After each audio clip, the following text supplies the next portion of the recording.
Hey Roger, what are you doing today? What are you up to? Where's your mental state of mind? I hope you are patting yourself on the back. It's a new Federer. Don't forget, you're trying new things. You got a new racket. You're trying new strategies. So, everything is trial and error. And the first thing you need to do is give yourself a big pat on the back. The second thing I feel like you need to do is I have this card that sits in my room on the mantle here, and you should see this as well. It got a little wet, so it's a little warped. I was like watering some plants, and it got wet one day from that. But remember to be gentle with yourself. Sorry about the little stain from it getting wet, but be gentle with yourself. You're a human being just like anybody else. Roger Federer, human being. Roger Federer, human being. Roger Federer, human being.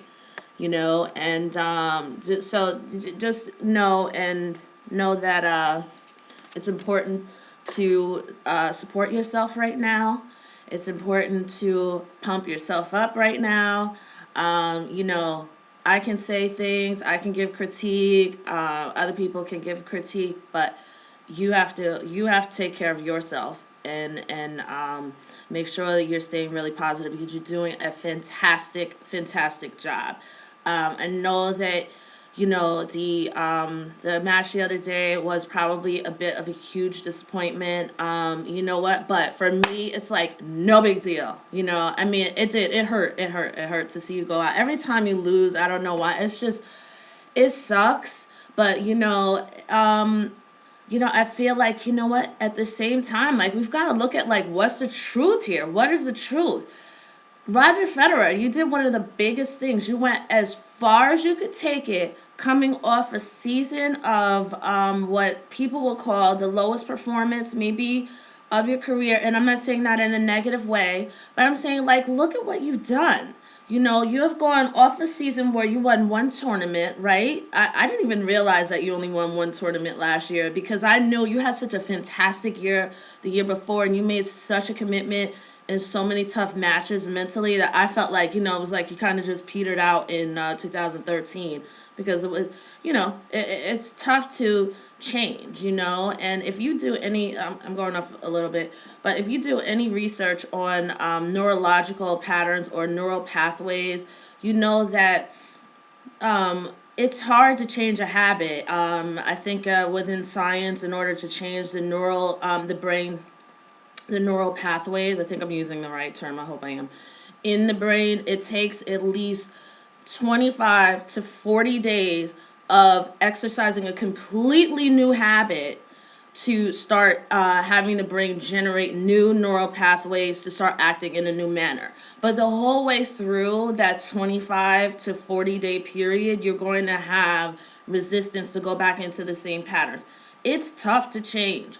And you have done a lot of change. So I really want to make sure that you are really like sitting in the truth of where you are, not trying to be in the truth of where people expect you to be, because that is not a truth. That is a reality that's inaccurate. You are on your own journey and you can only act in your capacity of where you were. You made a lot of changes, and I give you big kudos for that. So now the only thing is to really continue to just, first of all, assess where you are, understand where you are, be gentle with yourself, and know that, you're kind of at stage 1 here. So this is the best thing that happened to you at the top of the year again. I think I made this a similar point last year. It kind of popped in my head. But the best thing is that you went up against a so-called number 1 in the world. So-called. Listen to me. Wow. Me is number 1 in the world. You went against that person. And you made it to the semifinals. You defended your points from Australian Open. You worked hard. You stayed at every single match. And I am so freaking proud of you, Roger. Nobody can take anything away from you. Nobody. I don't care. Don't you let them. Don't you let anybody, especially yourself.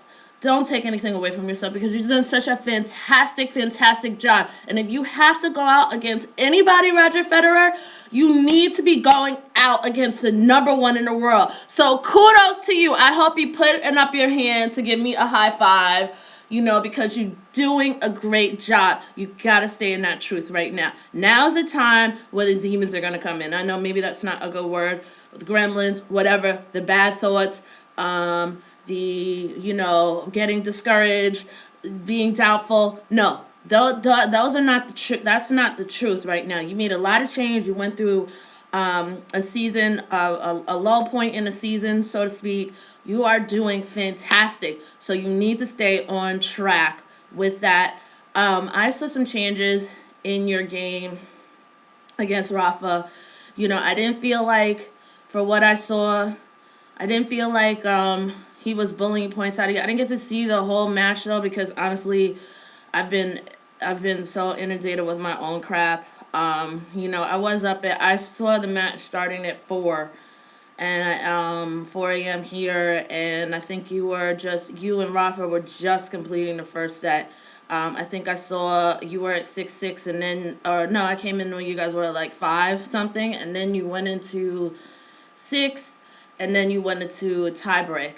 You have to look at that, first of all. For you to stay head-to-head with Rafa all that time through really embraces your skill. It really, truly embraces your skill. You are very much into this. You very much so can compete on a high level. Like, you gotta stay realistic. You gotta stick to the numbers in the performance. Your first set, you were even, I think once you really went into the tie-break and stuff, I think you just really allow yourself to get like lost and dejected. But it's so easy to get dejected. You know what I mean? It's an opportunity. It was an opportunity to get dejected, and there's so many opportunities to get dejected in life. And listen, maybe I need to turn that on myself too. That advice, I probably do. But I think you should look at the truth of this and just see, like, you are very well, still much so, able to compete on a very high level. And this is the first test. You've got to just look at this as this is a testing period. You know what I mean? You're trying new things. It's working really well, but now you've got to shape it so that it can work against certain people. Because again, what's going to work against Murray doesn't work against Rafa, because they're two different people with two different skill levels. What worked against Tsonga didn't work against Murray, as you saw. So this is really good. Thank God you got the chance to go against the number one in the world, actually, because he could have been on the other side of the draw, and you could not have been able to test your mettle, not your mettle, but theories, different strategies and things like that. You wouldn't have gotten to test him. So this is such a good thing that happened at the top of the year. It's not a time, Roger, for you to get dejected, really. It's not a time. And I feel like, through the match you got negative. But what the good thing is that through the match you didn't notice, because you were so busy being like, certain things. Rafa was doing the same thing, like getting negative, but he just kept trying. I mean, I think with Rafa, it's not that he's playing so much better. It's just, again, that thing with you where, it's not, your balls that you hit land closer to the net, and he's able to step in. Just Murray kind of does the same thing too. Your balls, they're not able, because you're doing one-handed. It's not like you're doing two-handed like everyone else. So naturally, that has nothing to do with your skill. You need to understand that automatically. This is a freaking power game with this tennis. It's a power game. If it hasn't been before, it definitely is now in your era. And in the last 5 to 7 years, if it hasn't been before. It's a power game, or it's a game with a lot of guys playing with a lot of power, knowing that they have to generate a lot of power in order to get that, to get that ball to beat your feet. You know what I mean? Beat the opponent's feet. You know what I mean? So you got to realize that. I'm sure you have realized that, but I'm just saying, like, revisit that point. It's not that you're doing something wrong, it's that the power isn't being generated enough, and because of that, Rafa is able to, step in.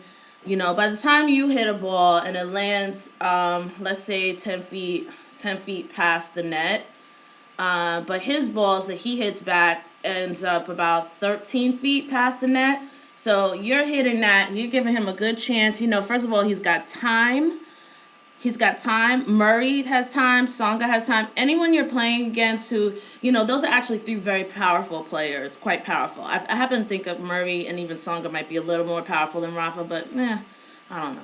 Anyway, it didn't look like it from the other night, but typically I would say that they were more powerful. So you've got, let's say, you're hitting balls that are landing 10 feet past the net.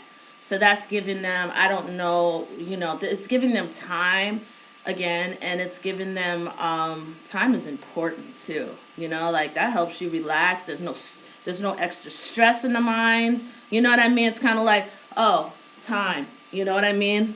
Rather than a ball landing right here. It's like, like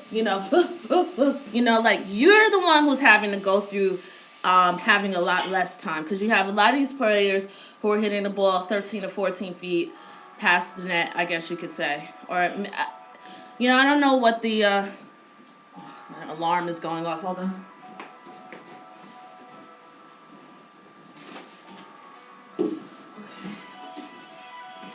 on. Yeah. So 13 to 14 feet. So you have to figure, first of all, look at what you're up against. You have people who are playing under, number one, a lot less stress than you are, Roger, because you're hitting the ball and they have more time. But every time they're hitting the ball, you personally, Roger Federer, you have a lot less time. So you got to look at that. Like, you're playing with a lot more weights on your shoulder than a lot of these people, and you're doing really well. Okay? Just remember that. I'm sorry. Remember that, Roger Federer. You know what I mean? You are dealing with so many more weights on your shoulder. You know what I mean? Now, on top of that, you have a new racket. You have less time. And you're still playing up against these people. And you're still playing composed. You're not losing it mentally, really. You have a little negative points here and there, but who doesn't?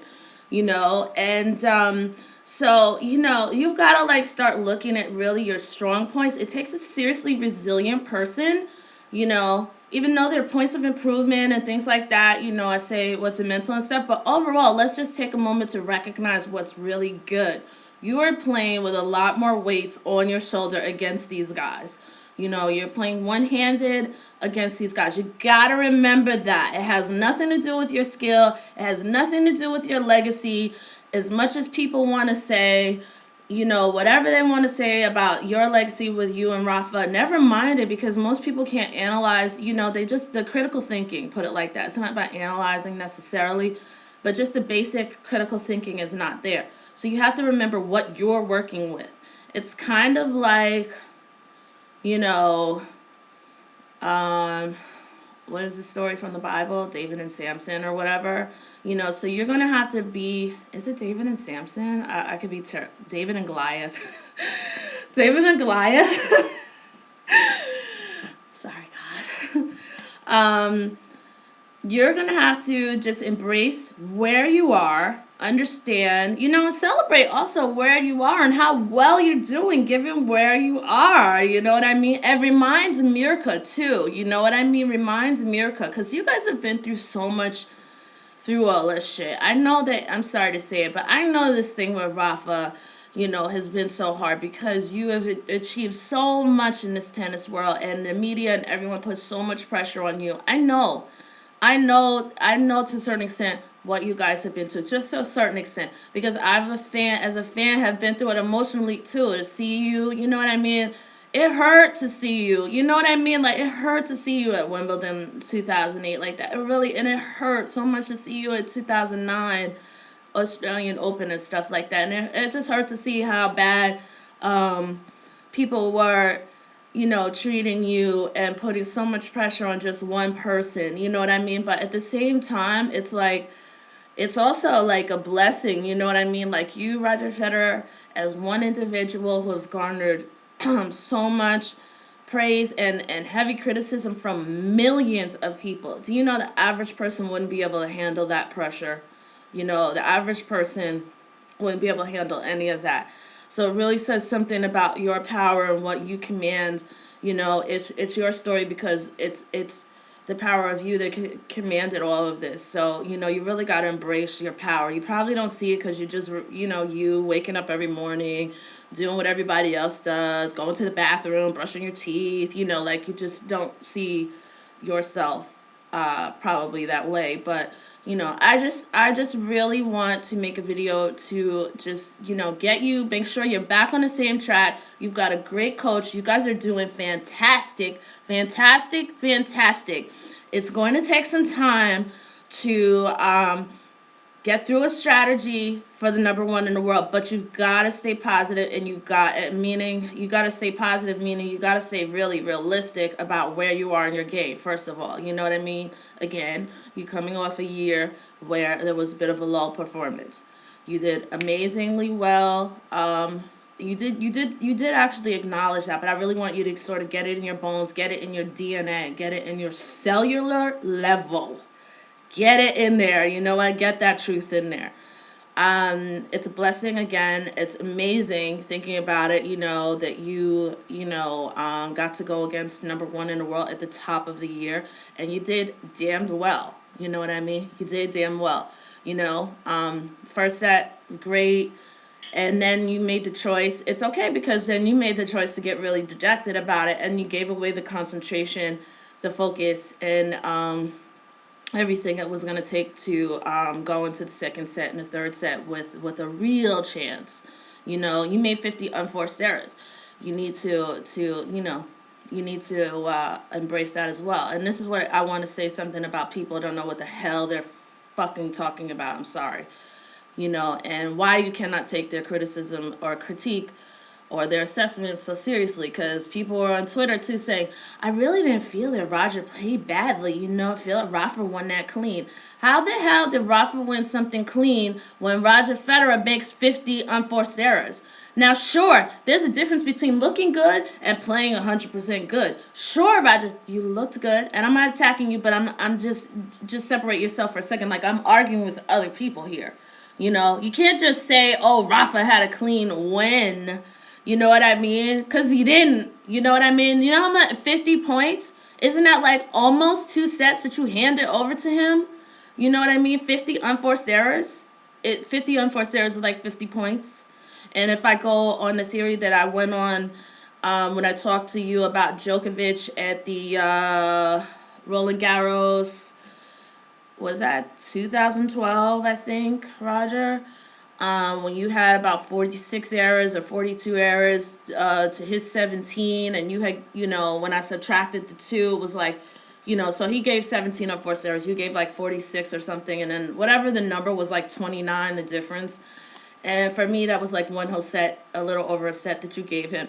So you have to think of it the same way. You gave Rafa, like, you know, just on your own, like almost 2 sets. Because I believe I did the calculation, and just as a straightforward set, you know, and I could be wrong the way I did the number, but I think to get a set is like 24 points. That's just a walking straightforward, no back and forth or whatever. So you gave over 2 sets based on that calculation. If that calculation is right, you gave 2 sets to Rafa anyway, based on unforced errors. So you got to kind of look at that. Sure, is Rafa hard to play? Yeah, sure. But I feel like you just made the choice and just let it all go right after that first set. Like, you got extremely negative. And then I'll tell you the truth. When Rafa saw you arguing with that umpire, he was like, I got his ass. Because the camera showed you and the camera showed him, and I just knew it. And this is something else that I didn't address with you because you guys have such a long relationship. You know, I was talking about that the other day. You know, you have to understand that people understand your points of pressure and what you do when you have made a decision or you've come to your own conclusion in your mind that you feel you are losing, the things that you do. And this has been a thing in the past. Like, when you feel you are losing, the outside signs you show is that you get testy, Like you'll argue with an umpire. It's happened with in matches with you and Rafa. When Rafa feels in his mind that he is losing, he will use any excuse.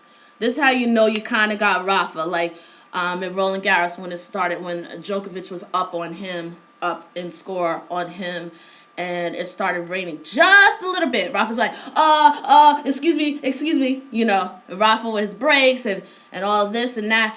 Number two, Rafa also knows what kind of presses your buttons. He took that medical timeout when it was time for you to serve, you know, just to sort of fuck with you a little bit, you know. He's going to use anything. He knows his limitations. Like, he's a little bit shameless, but you know what? Sometimes shit works. I'm sorry, I'm not laughing, but he's a little shameless in his little stupid tactics, but, you know, sometimes they do work. It's unfortunate. But it's still a little bit cowardly. Okay, so he did that, you know, that medical timeout on your serve.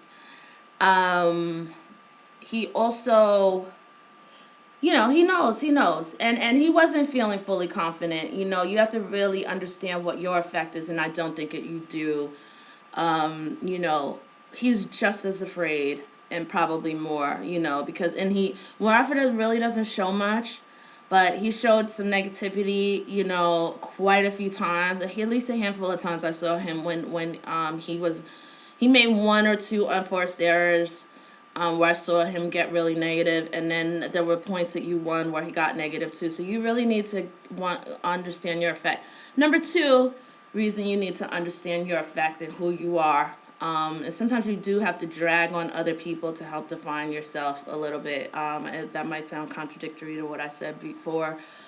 But, you know, Rafa sat down and watched your match, you know, when you were doing your match against him at Australian Open 2012 the night before. And so if he felt that he needed to do that, then he's giving you a lot of stock. You know, you got to really take that in, Roger. You know, if you're not going to take anything else, then you got to take in the fact that people take you really seriously. Serious enough to take your personal extra time after practicing on the court and going to sit down and watch an entire 3-hour match against you.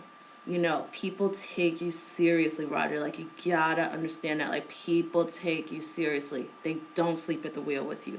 So you've got to, in turn, understand, you know, stakes are high. You understand what people are doing. Even people who can outpower you because they're using two hands.